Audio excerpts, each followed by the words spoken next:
அவர் பாதம் நம்பிக்கிட்டு இருமுடிய சுமந்துகிட்டு வந்தோம் ஐயா. நாங்க இருமுடிய சுமந்துகிட்டு வந்தோம் ஐயா. எங்க குருசாமி துணை கொண்டு அவர் பாதம் நம்பிக்கிட்டு இருமுடிய சுமந்துகிட்டு வந்தோம் ஐயா. இருமுடிய சுமந்துகிட்டு வந்தோம் ஐயா. அறுபடை வீடு சென்று கந்தனையை வேண்டிக்கிட்டு அறுபடை வீடு சென்று கந்தனையை வேண்டிக்கிட்டு யாத்திரையாய் நடந்து வந்தோம் ஐயா. யாத்திரையாய் நடந்து வந்தோம் ஐயா.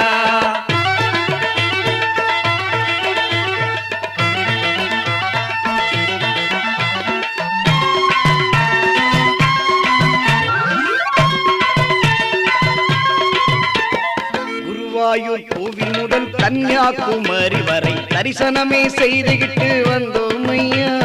தரிசனமே செய்துவிட்டு வந்தோம் ஐயா. குருவாயூர் கோவில் முதல் கன்னியா